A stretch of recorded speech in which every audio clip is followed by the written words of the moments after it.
Why was Eren able to manipulate Mikasa's memories, even though she was an Ackerman and she should have been immune to the powers of the Founding Titan? This was a pretty big plot point in Season 3 during the Uprising arc, so I don't think that we can just write it off, unless you want to say that it was a mistake. Well, I'm going to answer that question soon, but first I want to read and respond to some of the comments from the video I released last week. I was basically talking about Mikasa's role in Ymir's story and how all three protagonists were needed to break the curse of the Titans.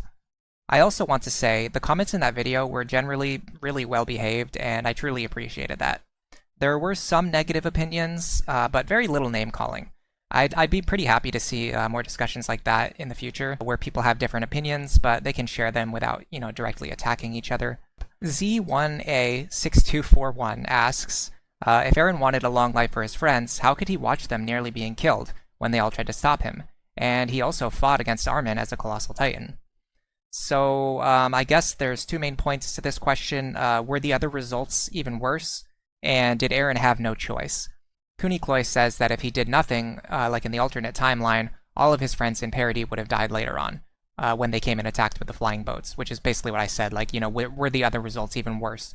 So it's not really a question of whether the other outcomes were better or worse from a moral or ethical perspective, but what we're really talking about is what was better or worse from Eren's perspective. And Eren didn't really care about that other 80% of humanity. He really only cared about his friends. So he was basically fine with sacrificing all of those people so that his friends could survive. Now, did Eren have no choice, and did he have free will? To talk about that, I actually want to go to another one of the comments, because this is something that was discussed pretty heavily in the comment section.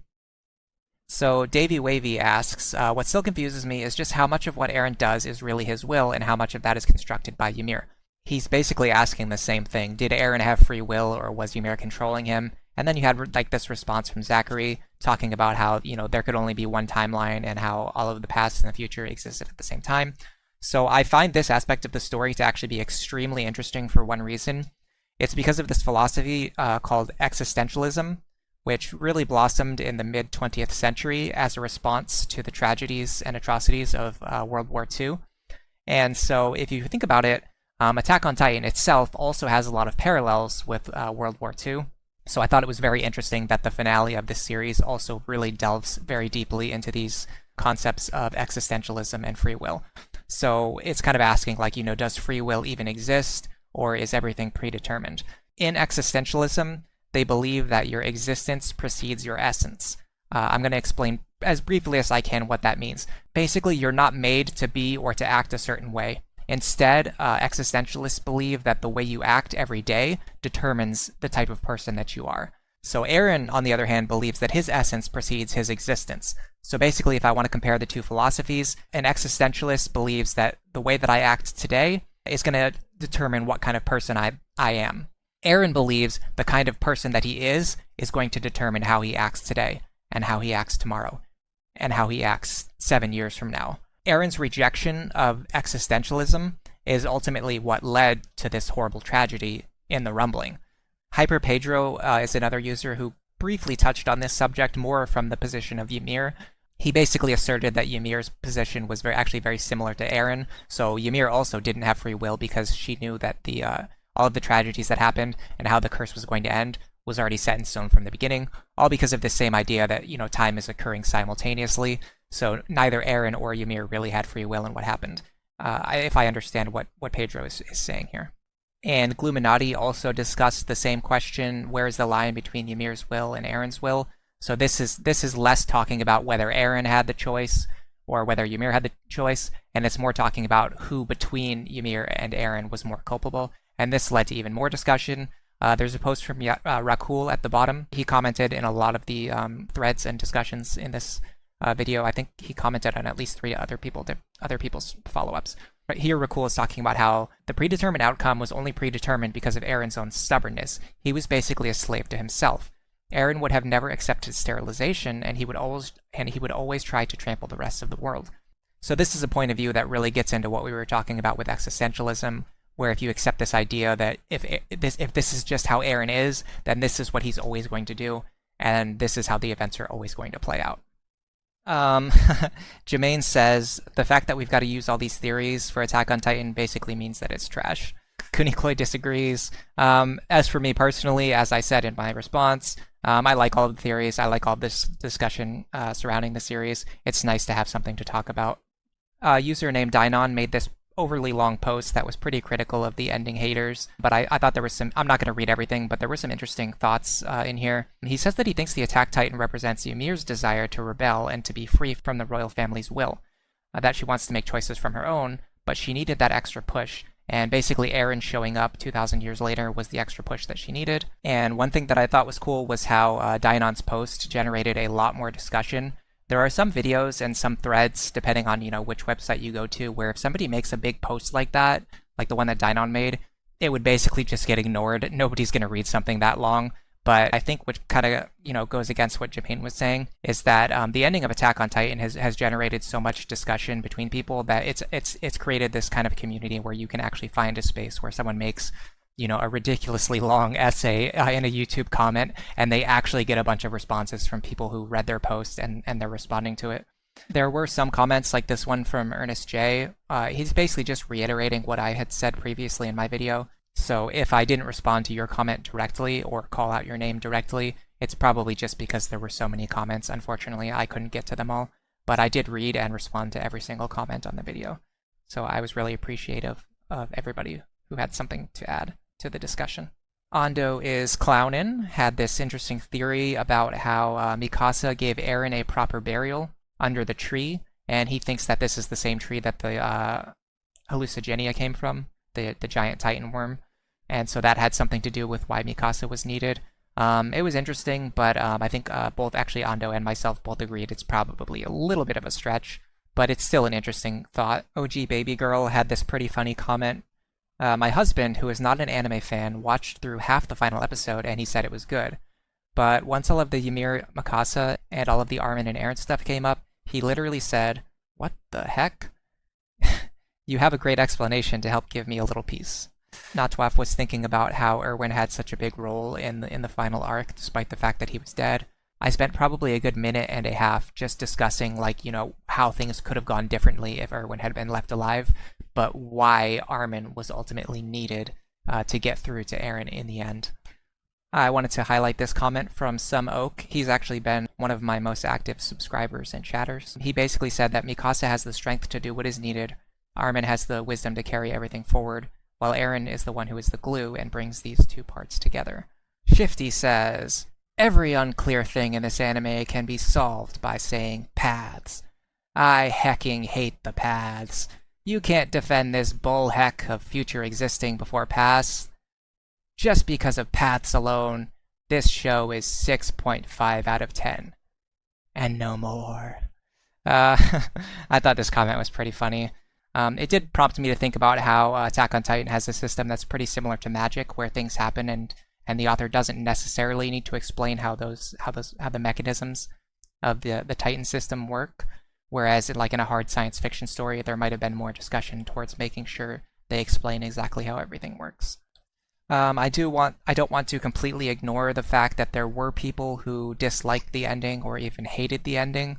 I mentioned this in my last video. I said, most people were satisfied, or, that the conclusion was satisfying enough for most people. But there are people who didn't like it, including Zethane here. I'm not going to read his entire comment. I felt like a lot of, I did say that, everyone was pretty well behaved, and I'm not trying to say that, certain people, I'm not trying to make it seem like one side was being polite and the other side was being rude, but some of the comments from the ending haters, unfortunately, I thought they had some interesting ideas, but the way that they phrase things, or the way that the type of language that they use, saying that everything was terrible, or criticizing Isayama, I don't really want to get into all that. He did have some interesting ideas, talking about how possibly Isayama had changed the ending of the story because he felt like the original outline came across like it was openly supporting genocide, so he had to come up with something different and change the story. I don't think that's really the case, but it's definitely an interesting topic of discussion. In the last video, even when I was writing my script for the last video, I was thinking about how when I was talking about Eren's goals and Eren's motivations, I didn't really, like, there were certain things where I didn't want to say them a certain way because I felt like it could lead to people taking what I was saying the wrong way.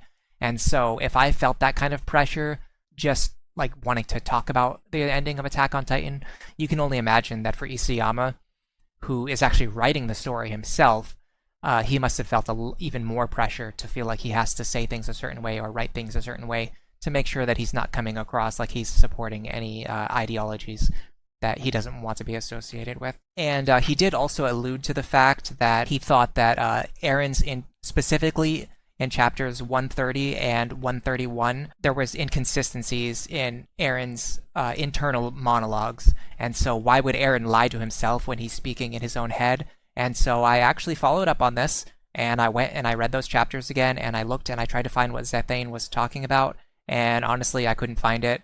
Eren says a lot of stuff out loud in those chapters. He's talking to other people, and then there's only a couple of sections where he talks to himself. I wish I had the images in front of me right now. I'm going to put the images up when I edit the video later, so you guys will be able to see exactly what Eren said, and you can decide for yourself. But based on what I remember, I read this about 2 hours ago when I was doing the outline for this video. Eren just says really vague things. He says, like, I have to keep moving forward in order to reach the ending that I want. And it just shows the picture of all the people that he loves. So the ending that he wants is to protect the people that he loves, which is consistent with the ending that we get. And then I remember now at the very end of 131, there's a chapter where it shows Eren as a child. He's watching his mom get eaten by a Titan, and it repeats the line where he says, "I want to destroy every last one of them until they've been erased from this world." I'm paraphrasing here. I don't remember the exact line. This is a line that Eren spoke when he was a child. He said that his goal was to get rid of all of the Titans in the world, and at the end of the story, Eren's goal is to get rid of all the Titans in the world. He breaks the curse of Ymir, and he gets rid of all the Titans. So once again, his internal monologue is consistent with his actions later on in the story.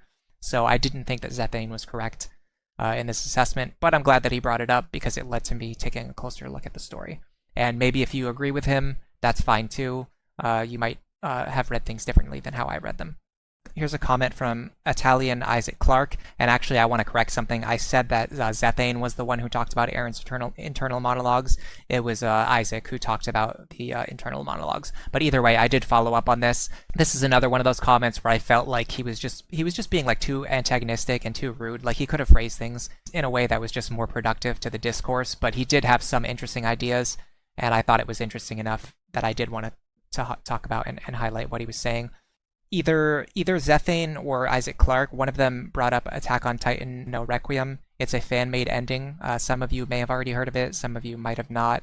They were recommending that I read that if I wanted to, get a different perspective. But it's not completed yet. I have a policy. I generally don't like to read incomplete manga because I don't like waiting for new chapters to come out after I get caught up. So if I'm not going to read an incomplete ongoing published manga, I'm definitely not going to read an incomplete fan-made thing. It's nothing personal against the people who made it.